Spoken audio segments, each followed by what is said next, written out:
ዛሬ ኢትዮጵያ ውስጥ ሲመረቱ ያየናቸው ድሮኖች ከጥቂት ዓመታት በፊት ለኢትዮጵያውያን ብቻ ሳይሆን ጉዳዩ ላይ የሚመለከታቸው አካላትም ጭምር የሚጠበቁ ጉዳዮች አልነበሩም።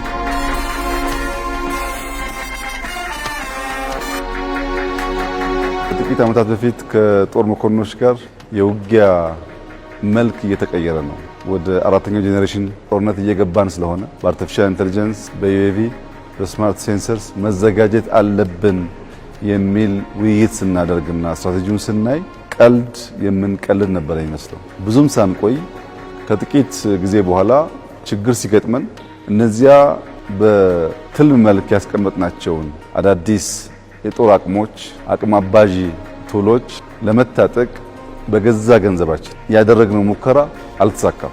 ቀላል አልነበረም። ለመግዛት ለራሱ ድሮን ገዝተን ለመታጠቅ የምንፈልገውን አይነት የምንፈልገውን ቅርጽ መግዛት እንዳንችል ሻጮችም ሌሎችም ጫና ያሳድሩብን ነበር። ኢትዮጵያ ገዢ ብቻ ሳትሆን ሻጭ፣ ጠባቂ ብቻ ሳትሆን ተሳታፊ የሚያደርጓትን ቴክኖሎጂካል ስራዎች ጀምራለች። በኤአይ እየመጣ ያለው ውጤት በጣም ከፍተኛ ነው። ዲፌንስ ጋር የተጀመሩ ጅምሮች በጣም ከፍተኞች ናቸው። ደግሞ ዛሬ እዚህ ያየነው በጣም ከፍተኛ ነው። አስተሳስረን ሀገር ለመጠበቅ ሀገር ለማስቀጠል ልጆቻችን ይበልጥ የተዋበች ሀገር ለማስረከብ ብቻ ሳይሆን አፍሪካ ወንድሞቻችን ችግር ሲገጥማቸው የዲፌንስ ኢንዱስትሪው ማርኬት ውስጥ ገብቶ ተጨማሪ ሀብት ተጨማሪ እውቀት የሚያመጣበትን መንገድ መስራት ያስፈልጋል።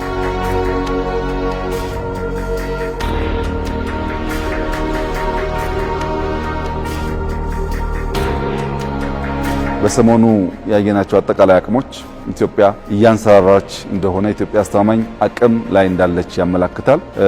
እነዚህን አቅሞች የምናጎለብተው ለመዋጋት አይደለም፣ ውጊያን ለማስቀረት ነው። ትናንሽ አቅም ይዘው ለሚሳቱ ኃይሎች ብዙ ጊዜ እንዲያስቡ ለማስቻል ውጊያን ለማስቀረት ዲተር ለማድረግ ከፍተኛ አቅም ስላለው ነው። ያ ግን ሳይሆን ቀርቶ ደግሞ ቢያጋጥም ባጠረ ጊዜ ውስጥ ለማሳጠር የሚያግዙ አቅሞች ናቸው። እንደ ትናንትናው አንለምንም፣ እኛን የምናመርተው እንደ ትናንትናው አንገዛም፣ እዚሁ ነው የምናመርተው። እንደ ትናንትና በቁጥር አንያዝም፣ ማባዛት እንችላለን እና በቂ ሰው አለን፣ ቴክኖሎጂ አለን።